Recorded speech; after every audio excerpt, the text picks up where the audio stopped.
কিন্তু যখন নৌকাটা নদীতে প্রবেশ করে মনে হয় এটা লাউ গাছ, যখন সমুদ্রে প্রবেশ করে তখন কুল কিনারা দেখতে পায় না। তো কৃষ্ণ প্রেম ভক্তি, কৃষ্ণ অনন্ত গুণের অধীশ্বর। তার সাথে যখন গোপীরা যখন এমন তারা সাজতেন কৃষ্ণকে খুশি করার জন্য। আমরা অনেক সময় মন্দিরে এই সাজতে সাজতে এত দেরি হয়েছে, প্রোগ্রামে আসলাম এমন সময় মালা গাঁথার কেউ নাই, তাই কৃষ্ণকে মালা পরানো হয়নি, কারণ রান্নাবান্না নিয়ে ব্যস্ত এত ভক্তের। এটা হলো সবচেয়ে গুরুত্বপূর্ণ, কারণ উদরের মাধ্যমে হৃদয় প্রবেশ। তো যার কারণে যে ভগবানকে কি তাকাবো, আমরাও সেজেছি, বোনেরও সেজেছে, তাই স্বাভাবিকভাবে চক্ষু সৌন্দর্যের অনুসারী স্বাভাবিকভাবে ওই দিকে যাবে, তাই উভয়দেরকে দেখছি, কিন্তু মধ্যখানে কৃষ্ণ এতিম হয়ে যাচ্ছে। কেন? ওনাকে সাজানো হয়নি। এটি আসলে যখন কেউ আমরা সত্যিকারে ভক্তি যাজন করব, সেটি গোপীরা যে সর্বশ্রেষ্ঠ ভক্তি যাজন করেছেন, তাই মহাপ্রভু গীতাতে বলেছেন সর্বশ্রেষ্ঠ সিদ্ধান্ত এবং সর্বশেষ সিদ্ধান্ত তিনি দিয়েছেন যে সর্বধর্মান পরিত্যাজ্য মামেকং শরণং ব্রজ অহং ত্বং সর্বপাপেক্ষ মোক্ষয়িষ্যামি মা শুচি। যে সমস্ত পাপ থেকে কৃষ্ণ শরণাগত ভক্তকে মুক্ত করবেন। অর্জুনকে বলেছেন তুমি আমার শরণাগত হও, তাহলে তুমি সব করো, সমস্ত পাপ থেকে আমি মুক্ত করবো।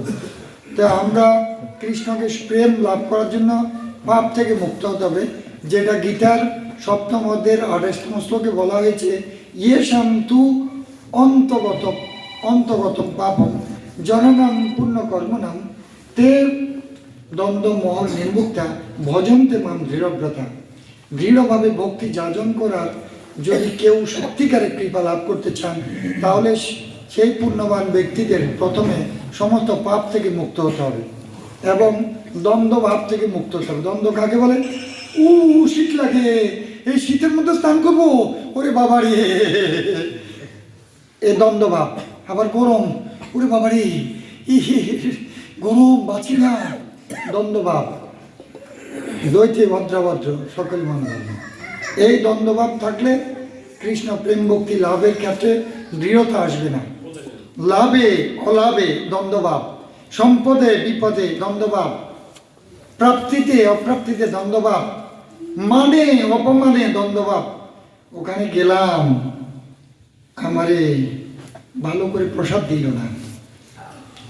এক সময় মুক্তাগাছার মন্ডা আমার শাশুড়ি মাতা ভোগ দিয়েছিলেন, আমি দেখেছি, আমি জামাই প্রসাদ দিয়েছি, কিন্তু ঠাকুর ঘরটা মানে পূজার ঘর একটু ভিতরে আরেকটা রুম, তো গর্ভ মন্দিরে। তো আমার প্রসাদ দিয়েছে মুক্তাগাছার মন্ডা, খুব আকর্ষণীয়, খুব স্বাদ। তো প্রসাদ দিয়েছে আমাকে, না মন্ডা দেয়নি, প্রসাদ পাওয়া শেষ। তো আমি জামাই মানুষ, মন্ডার জন্য এটা বলা যায় শাশুড়িকে, আমি বলিনি। মা কেন বলিনি? আসলে এটার একটা কারণ ছিল। কৃষ্ণ গীতা বলেছেন মত্ত স্মৃতির জ্ঞানম অপহনঞ্চ, আমার থেকে স্মৃতি, আমার থেকে বিস্মৃতি। তাই কৃষ্ণ চান না, তাই আমি ভাবছি তাহলে ঠিক আছে, কৃষ্ণ চান না, আমি পাবো না। তা আমি প্যান্ট শার্ট পরে গাড়িতে ওঠার জন্য এই যা সিঁড়ি দিয়ে নামতেছিলাম, ওই মুহূর্তে শাশুড়ি মা বলে উঠেছেন প্রভু প্রভু মন্ডা দিতে ভুলে গেছি প্রভু। আমি বললাম মা আমি না মন্ডা পরে এসে অফিস থেকে এসে পাবো। না না না প্রভু। তো আমার মুখের মধ্যে খুলে মন্ডাটা ঢুকিয়ে দিয়েছে, বড় আছে সাইজে। তো পরে ভাবছি না, কৃষ্ণ চায় মন্ডা। তো এখন আমি মায়াপুর গিয়েছি, রাজাপুরে। মায়াপুরে সাধারণত আমরা জানি না সকাবেশ প্রভু ছানা রসা দিলে ছানার টুকরাগুলি কতটুকু করে জানি না। মায়াপুরে আপনারা বৈষ্ণব সেবা কেউ যদি গ্রহণ করে থাকেন তাহলে দেখতে পাবেন পনির, পোস্তদানা, টমেটো ব্লেন্ডারে করে যে করে, অল্প কজন ভক্ত মানে 15 কেজি বা 20 কেজি পনির আপনার এক নৌকা চিনুন তো, নৌকার মতো টাইপের করেছে। তো আমিও অতিথি ওখানে গিয়েছি, তো আমাকে না একজনকে 2টা করে দিচ্ছে, এত বড় পিস, একটা মোটা, অনেক মোটা রেক্টেঙ্গুলার আয়তকার, আর 2টা নিলে আর কেউ নিতে চায় না। আমাকে দিবার সময় জুস পড়েছে আর কিনার ভাঙা 2-3টা টুকরা পড়েছে। তা আমি বলছি আমি চাবো না, কৃষ্ণ চাইলে খায়, কৃষ্ণ না চাইলে খায় না। কৃষ্ণ চায়নি, আমার জন্য এটা ভালো হবে না, তা আমি চাইনি। পরের বার আবার বলছে পনির লাগবে, পনির লাগবে, তখন আমি বলিনি আমার লাগবে। হঠাৎ করে একজনে বলেছে প্রভু ওনাকে দেন, তো চামচ বাদ দিয়ে মুট করে ধরে কয়েকটা আমার পাতে দিয়ে দিল। তখন আমি বলছি কৃষ্ণ আসলে চান। এক লোক বলে কি, ইসকন ভক্তরা বলে কি, খাওয়ালে খায় না খাওয়ালে খায় না, আমি খাবো না দেখি কৃষ্ণের কত পাওয়ার হয়েছে আমার খাওয়া। বাড়িতে আছে খায় না, সবাই ধরছে খা মরে যাবি, খা, না খাবো না। পরে বনে চলে গেছে সে, দেখি খাওয়া, বলে কৃষ্ণ খাওয়ালে খায়, কৃষ্ণ না খাওয়ালে খাওয়া না। বাহ, ইসকনের ভক্তরা এইভাবে কথা বলে। তখন সে গেছে বনে, বনে ঘুরতেছে, খাবে না সে। তো হঠাৎ করে একটা লোকের দেখছে, ভাই কি করেন, পোটলা খুঁজতেছে খাবারের, কয় না ভাই আমি খাবো না, কিন্তু আপনার তো খেতে বলিনি, তো দাঁড়ায় আছে। হঠাৎ করে একদল ডাকাত সর্দার সহকারে ঘুরতেছে, অন্য একজন ডাকাত বলতেছে সর্দার এই দুটা কি করে দেখি, কোথাও তো দৌড়াও। ওরা এসছে ডাকাতদের থেকে দৌড়, খাবার পোটলা খোলা। তখন সর্দার খাবার, আরেকজন ডাকাত বল সর্দার যদি খাবার মধ্যে বিষ এনে থাকি তাহলে তো আমাদের মারতে এনেছে, এরা চালাক। বলে তাহলে দেখতো দুটারে পাওয়া যায় কিনা। পরে দৌড়াচ্ছে, একটা পালিয়ে গেছে, ওই যেটা খাবে না ওইটা গাছের মধ্যে উঠেছে। ওটা বলছে এই নাম, নামবো না, ও সর্দার দেখেছে নিশ্চয়ই বিষ এনেছে। আর দুটা ডালা দিয়ে বাড়ি দিয়েছে, নাম নেমেছে, ওইদিকে আয় খেতে হবে তোকে, আমি খাবো না। দেখেছেন সর্দার বিষ, নাহলে কেন খাবে না। পরে খাওয়ালো, তো আরেকটা ডাকাত বলতেছে সর্দার একটা দুইটা পাত্রতেই খাওয়ালে হবে না, কোনটাতে যে বিষ দিয়েছে সবগুলি, ওই একটা যখন নেই আমি খাবো না, তো আরেকটা খাই। এইভাবে পরে আরেকটা ডাকাত বলতেছে সর্দার শুধু উপর থেকে খাওয়ালে হবে না, নিচে থাকতে পারে, মধ্যখানে থাকতে পারে, সব জায়গায় থাকতে পারে। যখনই বলে খাবো না তখনই যায়, দিয়ে ফুলিয়ে ফেলছে। পরে ডাকাতরা খেয়েছে, আর এনে সে কয় ওকে ছেড়ে দে। বাড়ির দিকে ডুবতে যাচ্ছে, কয় হ্যাঁ ভগবান খাওয়ালে খায়, তবে উত্তম মধ্যবর্তী যুগে।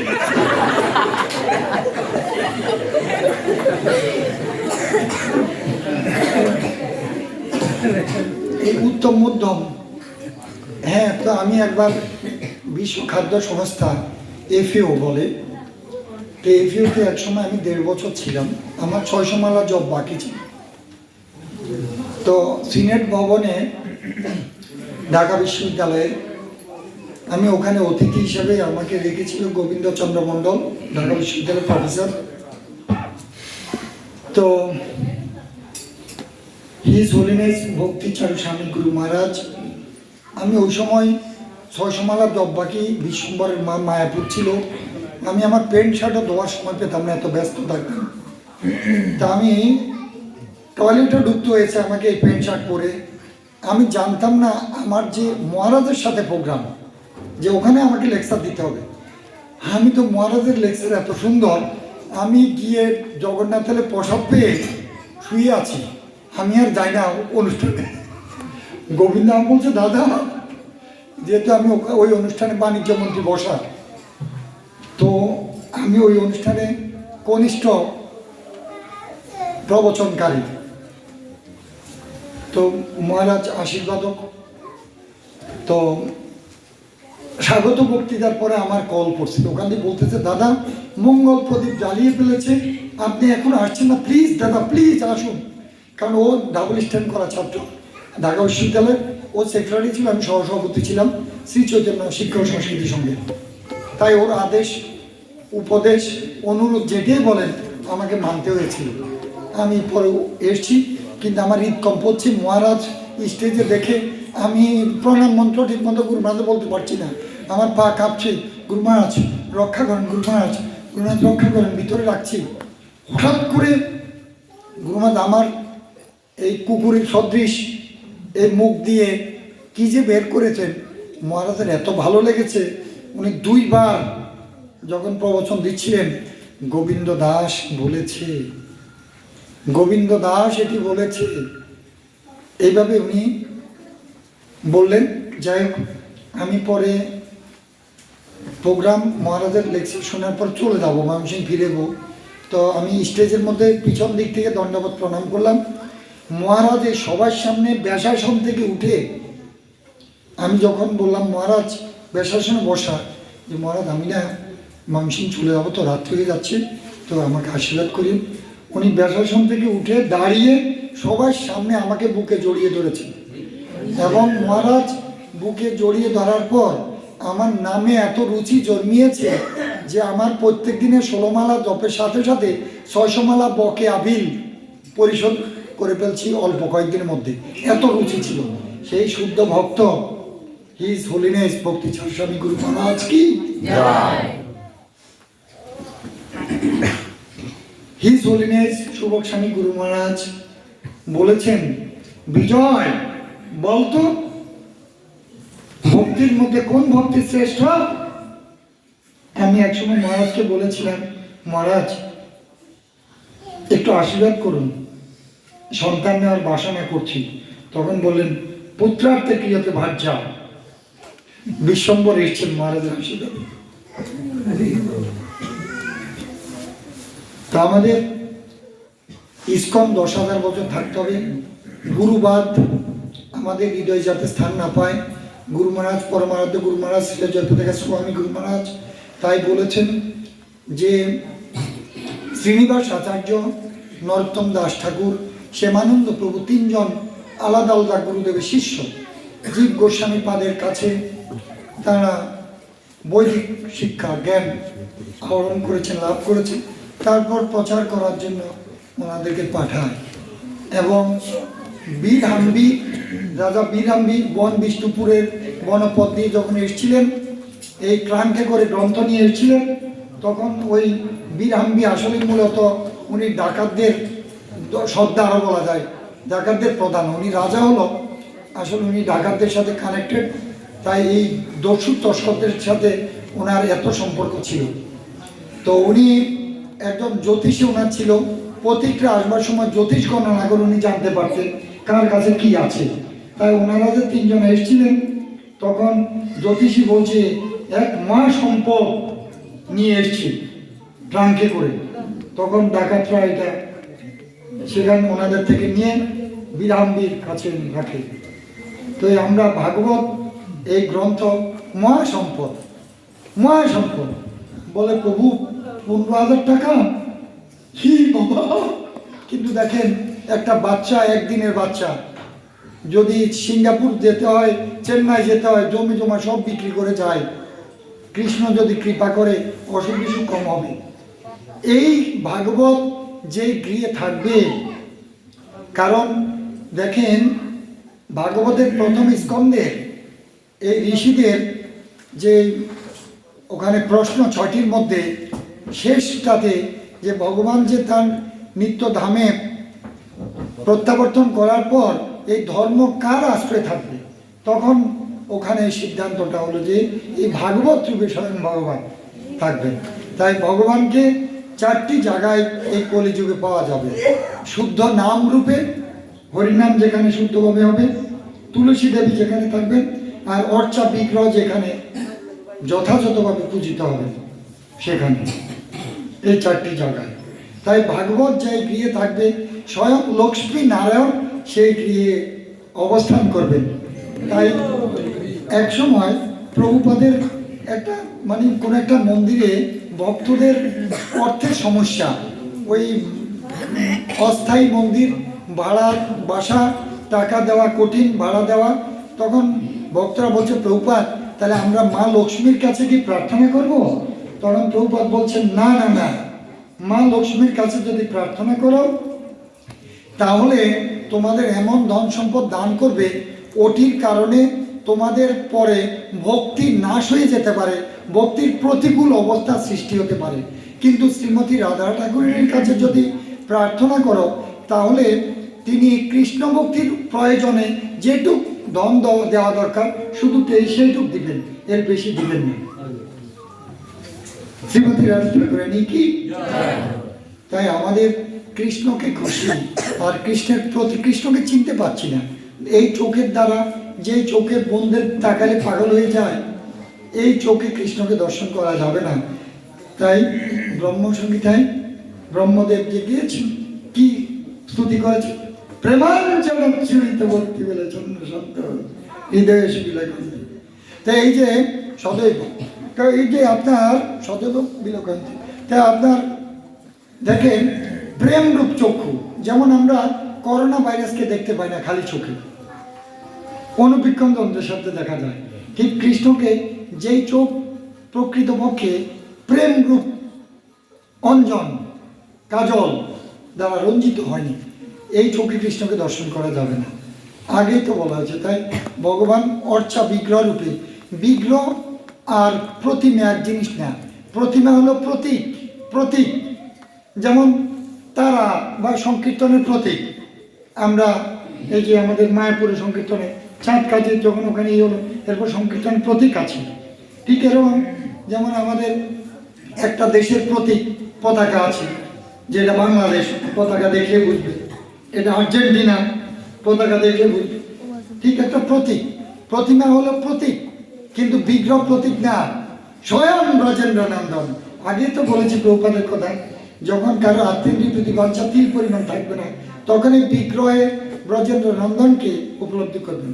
গোরকিশোর দাস বাবাজি মহারাজ না, বংশী দাস বাবাজি মহারাজ, তিনি বিগ্রহের সাথে কথা বলতেন। সনাতন গোস্বামী পাদ বিগ্রহের সাথে কথা বলতেন। তখন আমি পারছি না, কেন? কারণ আমার ইন্দ্রিয়গুলি শুদ্ধ হয়নি। তাই আমাদের একজন ব্রহ্মচারী গুরু ভাই আমাকে বলছে, ভাই আচ্ছা, এই গীতার 2য় অধ্যায়ের 40তম শ্লোকে বলা হয়েছে, ন্যাবিক্রমণাশ অস্তি প্রত্যবায়ন অবিদ্যতে স্বল্পমপি অস্য ধর্মস্য ত্রায়ত মহত ভয়াত। তো ভাই ব্রহ্মচারী হিসেবে আছি, কি যে ভয়ে শঙ্কিত থাকি, কোন সময় এই আশ্রম থেকে পতিত হয়ে যায়। তো এখানে গীতার শ্লোকে বলেছে ধর্মের অল্প পরিমাণ অনুশীলন করলে মহা ভয় থেকে মুক্তি পাওয়া যাবে। তো এতদিন যাবৎ ভক্তি জীবন আছি, তবু এত ভীত শঙ্কিত আছি ভাই, কারণটা কি? দেখেন আমি গৃহমেধি, ভাই আমার কোশ্চেন করেছি, গৃহমেধি কি আলিঙ্গন করেছিলাম ভাই, এত পবিত্র যে মাতাজিরও এতবার মানুষ আলিঙ্গন করে কিনা সন্দেহ আছে। মানে ক্ষণে ক্ষণে কয়েক ধাপে আলিঙ্গন করেছি, এই একটু পরে ছেড়ে দিয়ে আবার ধরছি। উনিও আমিও স্বামীবাগ মন্দিরে, উনি এখন একটা মন্দিরের ঢাকাতে একটা দায়িত্ব আছে। তো যাই হোক, আসলে আমারও ভালো লাগছিল, ওনারও ভালো লাগছিল।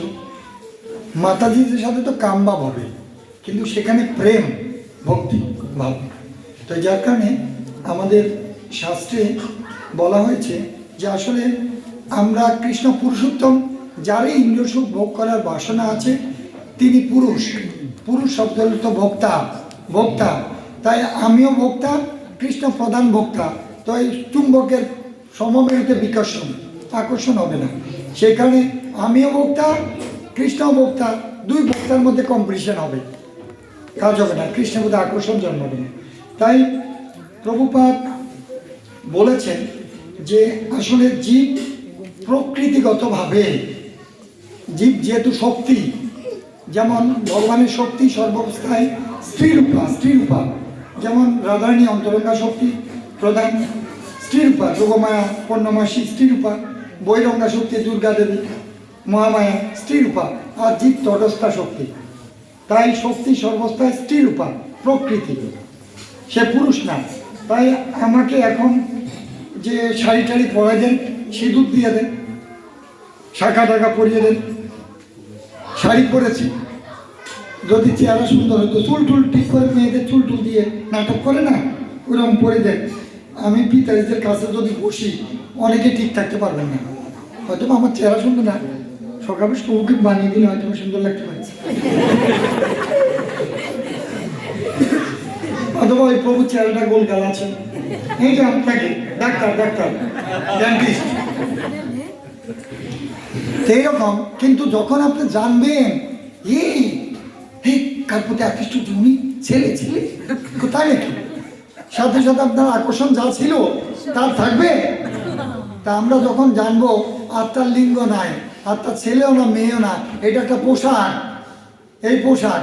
এখন আমি যদি বন্ধের প্রতি আকৃষ্ট হই, ভরত মহারাজ হরিণের বাচ্চার প্রতি আকৃষ্ট হয়ে হরিণের দেহ প্রাপ্ত হয়েছে, আমি ওনার প্রতি আকৃষ্ট হয়ে ওনার ভিতরে ঢুকে যেতে ইচ্ছে করছি, তখন কি আমি স্ত্রী দেহ প্রাপ্ত হবো। আবার স্ত্রী পুরুষের প্রতি আকৃষ্ট হয়ে পুরুষ দেহ প্রাপ্ত হবে, লাভ কিছু হবে না।